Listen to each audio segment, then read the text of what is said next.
Мора да се подобрат независноста, непристрасноста, ефективноста и одговорноста во правосудството, констатира Европската комисија во најновиот извештај.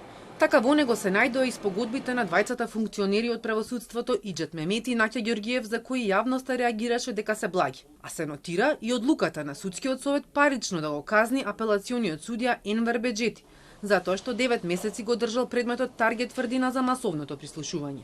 Одговорноста на судството треба да се подобри. Одлуката на судскиот совет да казни судија од апелациониот суд Скопје наместо да го разреши за одолговлекување за еден од случаите за корупција на високо ниво на поранешното СЈО, на широко се гледаше како потврда за политичко мешање. Европската комисија подсетува на одлуките на антикорупцијска и на управните судови да се стопира приемниот испит за влез на 130 слушатели во Академијата за суди и јавни обвинители до формирањето на нова влада и забележува дека се одложило досега најголемото регрутирање на кандидати за Академијата, потребно за надминување на недостигот од суди и обвинители. Ригидното толкување на изборниот законник за забрана на постапки за вработување на судии за време на изборните периоди дополнително ги одложија процедурите за вработување и унапредување. Недостатокот на мерки за справување со влијанието на закажаните пензионирања и недостаток на напредок во спроведување на стратегиите за човечки ресурси во судството и обвинителството исто така влијаеше на ефикасноста. Се истакнува и неисполнувањето на законскиот процент за судскиот буџет, но и заглавените закони.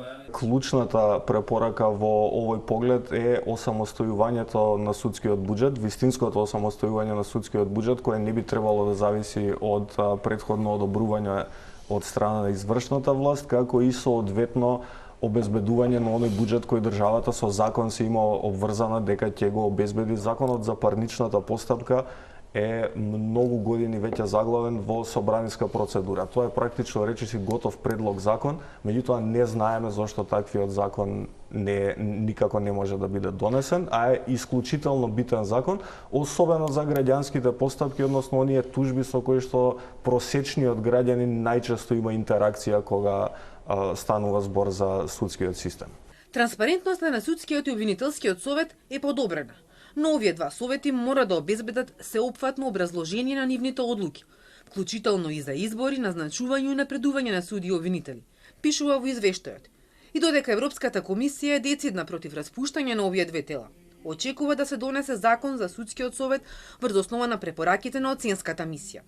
Во планот за раст на ЕУ стои датум до јуни 2025. Доколку го спроведе ова, државата ќе може да повлече околу 105.000 евра. По принципот реформи за пари, регулирани и се другите обврски кои ги презема земјава.